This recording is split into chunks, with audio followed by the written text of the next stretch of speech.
presentation from Dr. Jean Richard Hinchfry from Northeast Utilities in Berlin, USA.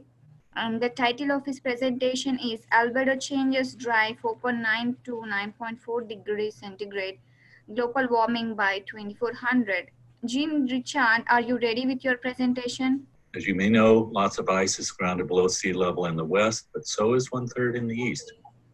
Sediments show that East Antarctic ice retreated then, hundreds of kilometers inland. Look at the ice cores suggests a 4.5 degrees Celsius warmer world at 400 parts per million, similar to 4 million years ago. That makes Kansas summers hotter than Las Vegas ones now. Look at the ice core data from Vostok, this one covering 425,000 years. The temperature in red, methane in green, and CO2 in blue. Both of those are currently off scale, but there's a reasonable approximation at the upper right. 2019 temperature is the highest in quite a while, but not as high as in several interglacials when the CO2 level was much lower than now.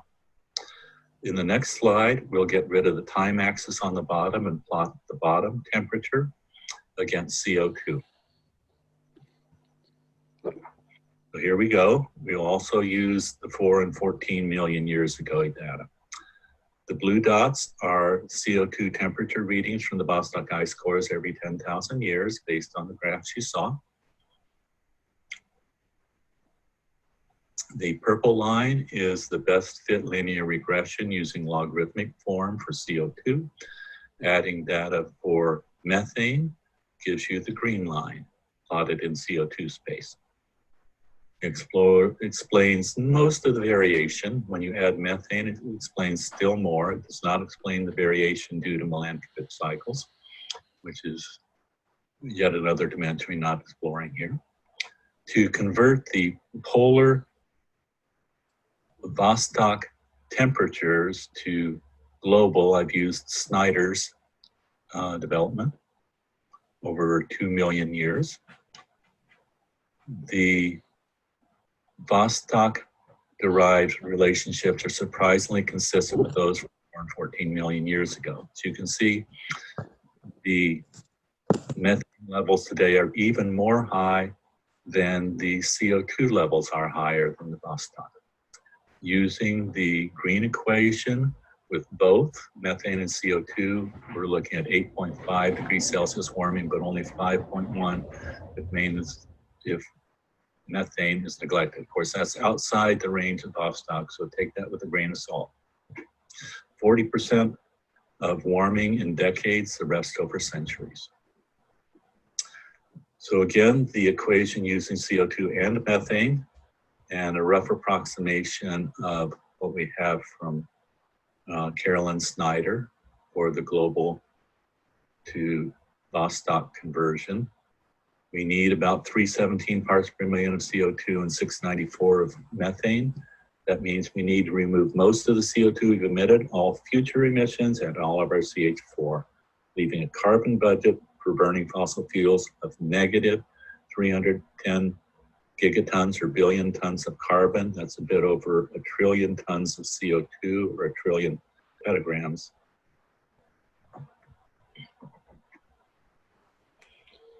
I'm sorry, petagrams, not trillions of petagrams. Albedo, 5 major factors affect the temperature more than greenhouse gases directly. Clouds, sulfate, sea ice, snow, and land ice. Water vapor and greenhouse gas is also very important. First one is clouds. Best study I've seen is from Zelenka 3 years ago. The cloud feedbacks, we have less cloud area in blue, more high, low, less low altitude clouds in red, but thicker and more opaque clouds in purple. Total amount is 0.47 watts per square meter per degree Celsius, which is about 3/4 of the IPCC most recent estimate, but it is Zelenka's is the one I use here. Next, sulfates. Why didn't global temperatures rise as smoothly as CO2 emissions, especially 1940 to 1975, sulfates. The red data is 5-year averages from NASA. The green diamonds are from the regression analysis using methane, CO2, and sulfates. You see when volcanoes put sulfates in the air, major eruptions that hit the stratosphere cool Earth off quite noticeably for a few years, many months anyway. So human sulfur emissions went way up from 1940 to 1970, cooled things off for 35 years, so that they balance the CO2 increase. You take away the sulfates in the atmosphere and put in scrubbers, and temperatures go right up. But our sulfur emissions are down only 23% from the peak. We have more than 3/4 of our sulfur emissions still to get rid of. So our sulfate levels are still 3 times 1880 levels. There's the equation of the green diamonds. The equation for sulfate is minus 0.00393 parts per billion. It's highly significant, R squared 98%, T ratio is high.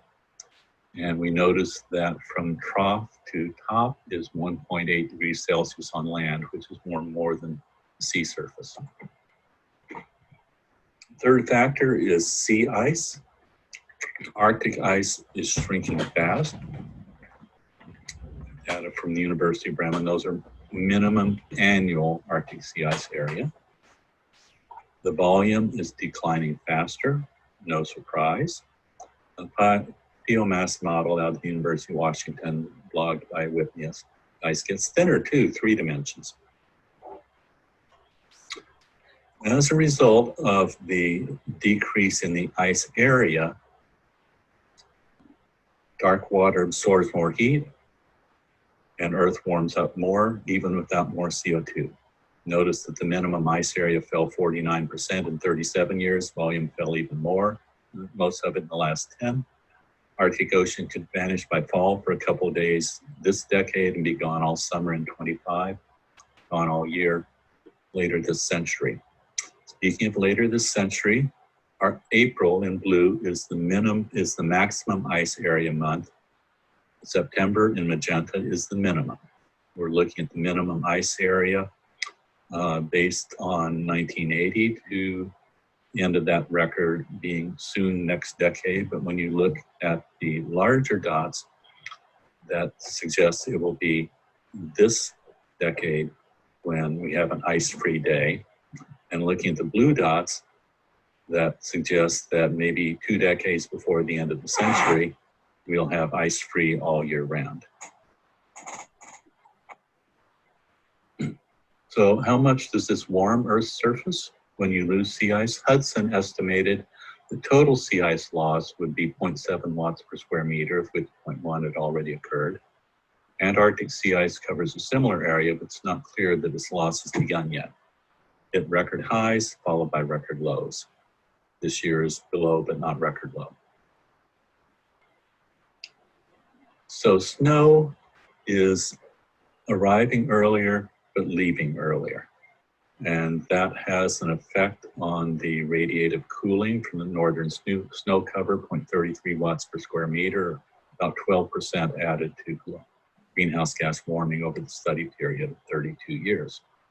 It's not just the timing, it's the total number of days which snow is on the ground, and that decreases as you go from near the equator to the poles.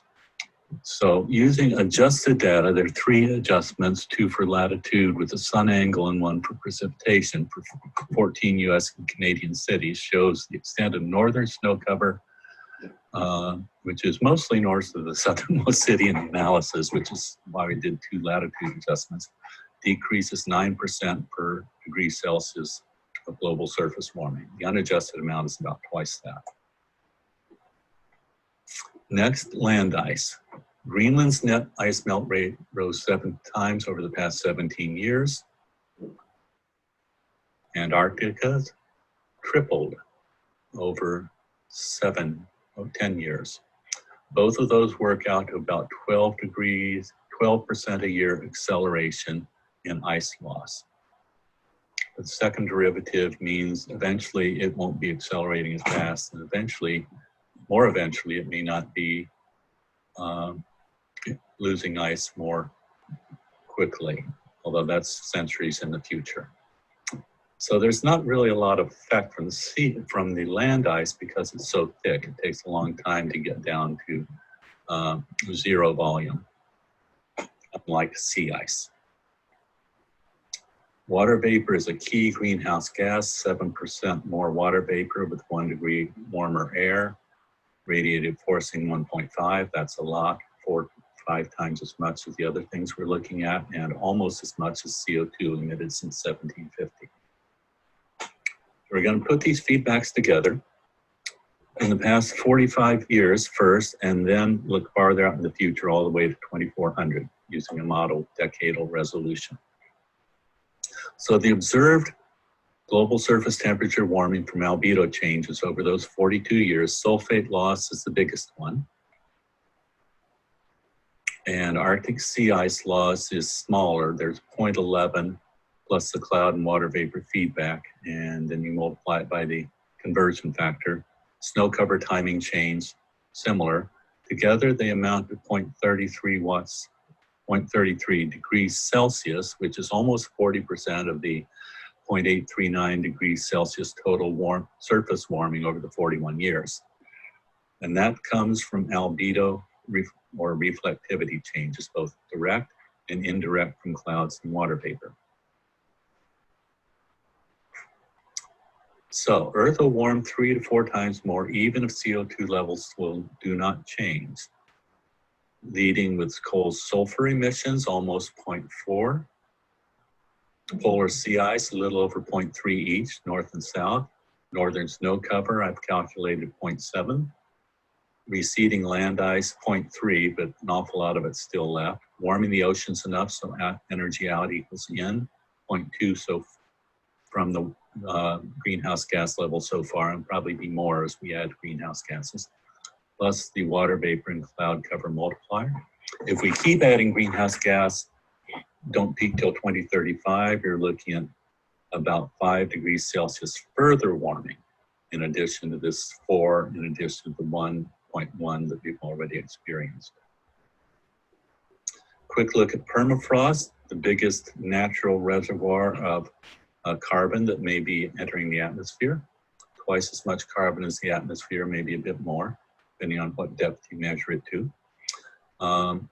McDougall looked at 2 different paths of emissions and 3 different climate sensitivities. One we find is over at the right. The emissions are similar to those at the top, but because of the albedo effects, the temperature effects are like those at the bottom.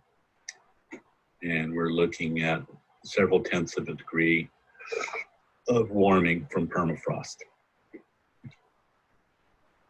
So how fast is this warming? Sulfur and sea ice loss, as I said before, will be complete before 2100, sulfates by 2050. Snow cover and cloud cover losses continue, permafrost mostly over the next 3 centuries, polar land ice loss and warming the deep ocean much longer. So here are 6 scenarios. Peak not till 2035, consistent with China's plans and also with oil company estimates. Current peak, or 2015, a couple of years ago, which is similar to 2020. Getting rid of fossil fuel used by 2050 is an orange line underneath first the green and then the magenta. Cold turkey is stopping fossil fuel use immediately. Adding carbon dioxide removal, about a third as much as we've lost from the soil, or as we've emitted from fossil fuel emissions in 2010, is the blue case, and the green case is twice as much. There's room to put some carbon back in the soil, but there are also limits to that. That leads to these concentrations of CO2, and they're instigated by our own emissions, but really filled out by emissions from the other carbon reservoirs. Permafrost, unfrozen soil that emits more CO2 as it warms up, methane hydrates, carbon in the upper ocean, which comes out of solution as the ocean warms, and especially decreases in biomass as forest fires ramp up exponentially with increasing temperatures. So these factors put together give these temperature trajectories. There's of course uncertainty, but it's not uncertainty that I've quantified. You have these 6 scenarios, and from top to bottom, the warmest is the 2035 peak, and the doubled CO2 is the coolest. Paris target in blue. In brown at 5 degrees is the highest temperature considered by the Stern Review. And it's generally, I call it when Kansas gets as hot as Las Vegas, and that's when civilization is collapsing with dramatic reduction in the population to a modest fraction of what it is now. This includes all the big albedo effects, sulfates, sea ice, snow, cloud cover, land ice, also includes more water vapor in the air. Notice that by 2100, many models just look out to then. Unless you're taking a lot of CO2 out of the air, you're looking at about 3.5 to about 4.5 degrees Celsius above 1750 by 2100, but the differences become greater after that. Few models go out that far, so worth observing. These are the 6 scenarios from left to right, with the warmest scenario shown by the bottom at 8.15 at the left, and the coolest one, doubled CO2 removal at the right. The factors we've talked about go from top to bottom. The top line has the greatest average across the 6 cases. The second top has the second greatest average, and so forth down to the bottom one, which has the lowest average of the 6 cases. Notice the importance of the water vapor feedback and snow cover. Human emissions across these scenarios is third, then cloud cover changes from the albedo changes, sulfur, sea ice north and south, permafrost, warming the deep ocean. Notice that it's more when we emit more, which gives us longer to get to equilibrium, and then the other natural reservoirs of carbon. The effects of shrinking land ice are small and become appreciable in East Antarctica only in the high emission cases. So translating this to climate sensitivity, which is how much Earth warms when you double the CO2 level, and normally it's calculated as doubling CO2 level from immediately pre-industrial 280 to be up to 560. Earlier on, by looking at the Vostok ice core, we got an estimate of 8 degrees. Actually, Earth's surface globally warmed 5 degrees over the period that it rose by 56%. If you extend that, it becomes 8 degrees Celsius for a doubling. But 2/3 the ice and snow vanished. That means it's not going to warm as much. And in particular, we'll use the figures at the left, cold turkey and phase out fossil fuels by 2050, magenta and orange. The average CO2 level is about 560 at 2400, and the average temperature is about 6 degrees Celsius, 2400. So that gets us an estimated climate sensitivity of 6 degrees Celsius.